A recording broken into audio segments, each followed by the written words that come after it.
tuck our foot in, and we get him propping up into this tripod position. And what I do is I make it so that he can't move this base of support, and then we drive off the foot, and we start taking our foot over. I get elbow deep, and he has no base of support over his left shoulder, so we can just hit almost like a tomoe nagi over the shoulder roll.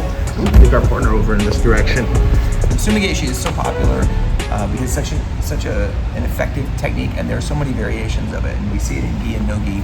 And Giancarlo was just talking about a variation of Sumi gaeshi that he's been using that combines the beginning of a Sumi gaeshi, kind of classic way that you would use it from like a butterfly sweep, like a hook sweep, and then converting it into kind of an X-guard sweep.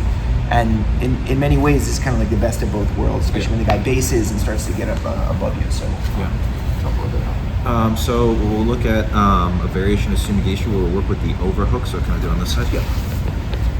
So typically, a lot of people are taught early on in jiu-jitsu how to do Sumi gaeshi off of the overhook, and it's certainly a very good move. That it does run into some problems. Okay, and the most common one I would say is probably your training partner locking their hands with a body lock, and then from here, obviously, it can become a challenging thing to actually get up over with the Sumi gaeshi. So a good way for us to operate with this is, one, if we can come in and we can get our head into good position, this will make it a little bit more difficult for him to work with a body lock. And in addition, I like to go in and place a foot right there on my partner's hip. So if he tries to come forward in a body lock, we have a hand posted and we have good head position and good hand position. Now, typically with Sumi gaeshis, we want to pull the elbow as far across, but you can see what happens here. Because he already has an underhook and I have the overhook, that could actually feed into a body lock, and if he has good head position, he can put me down, and it could be challenging for me to take him over. So rather than go in and try to pull on the elbow, what I'm going to do is I'm going to force my partner to put a hand down on the floor by off balancing him and kind of shucking him in this position here. So I push on the knee and I get his hand to the floor. Now I grab a hold of the wrist and I just focus on actually keeping his hand planted. Now it looks like it could be difficult to take him with Sumi gaeshi here, and it would be if we hit it in the conventional direction, which would be right where in the direction that that Brian's basing. So instead, what we're going to look to do is actually force our training partner to kind of somersault over his head. So we give a good tug on the overhook to get his butt coming off of his heels. We tuck our foot in and we get him propping up into this tripod position. And what I do is I make it so that he can't move this base of support, and then we drive off the foot and we start taking our partner over with the classic Sumi gaeshi. Okay, and if you can get it to work, you get a pretty good reversal. A common thing that you're going to run into, however, is going to be situations where I get my training partner tripoding, but this guy's just really coming head over head, and I feel like I'm almost there, but not quite.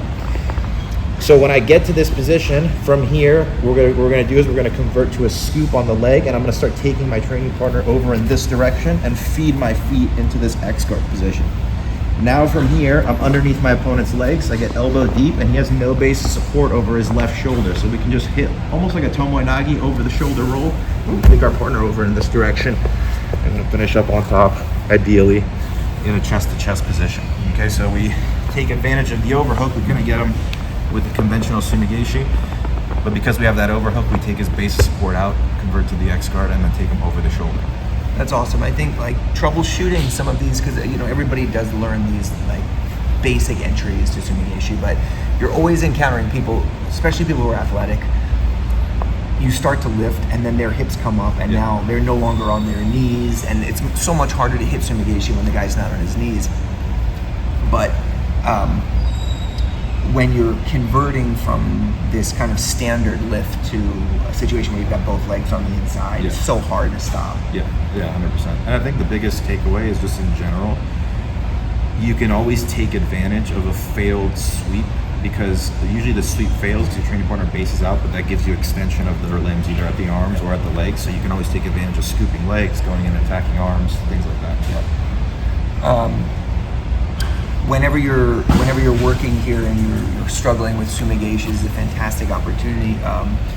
If you have questions or comments, please leave them down below.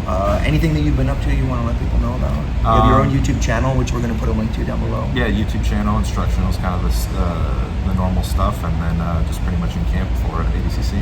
So working hard for that. Great, thanks so much. Again, questions, comments, leave them down below, and thanks so much for watching. See you soon.